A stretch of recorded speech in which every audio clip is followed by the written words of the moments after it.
దైవ మర్మములు జనవరి 26. సహోదరుడు భక్త సింగ్ గారి అనుభవంలో దేవుడు ఆయనకు బయలుపరిచిన మర్మములను అనుదినము పంచుకొనుట. నేనైతే యథార్థ హృదయము గలవాడనై ఇవి అన్నీయు మనఃపూర్వకముగా ఇచ్చి ఉన్నాను.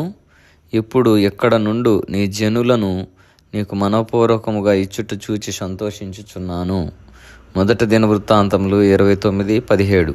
నీవు ఆత్మీయముగా తర్ఫీదు చేయబడి అనేక అనుభవముల గుండా తీసుకొని రాబడి ఆత్మీయ ఎదుగుదలకు వచ్చినప్పుడే దేవుని మందిరము సంఘమును గూర్చి దేవునికున్న తలంపునంతటిని గ్రహించగలిగదు.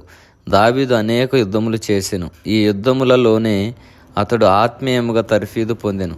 1 దినవృత్తాంతములు 26:27లో దేవుని మందిరమును సౌందర్యముగా కట్టుటకై యుద్ధములలో పట్టుకొని ప్రతిష్ఠించిన కొల్లసొమ్మును గూర్చి చదువుచున్నాము. నీవు దేవుని బిడ్డవై ఉండి ఆయనకు విధేయత కలిగిన నడకను కలిగి ఉన్నచో దావీదునికిచ్చినట్లుగా సంపూర్ణమైన తేటైన నమూనాను నీకిచ్చు పర్యంతము ఆయన నిన్ను విడిచిపెట్టడు.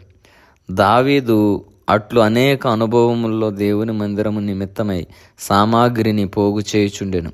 ఆ మందిరం యొక్క ప్రతి కొలత, ప్రతి సామాగ్రి, కిటికీలు, తలుపులు, రంగులు సహితము దేవుని మహిమను కనుపరిచినవిగా నుండవలను. ఎందువలననగా అవి తన సంఘమందున్న యేసుక్రీస్తు ప్రభువునకు సూచనగానున్నవి. సంఘమనగా ఏ లోకపు కట్టడములు కావు, అది ఆత్మీయ కట్టడము. అదియే మానవుని రక్షణార్థమై క్రీస్తునందు దేవుని ప్రేమ బయలుపరచబడవలసిన స్థలము.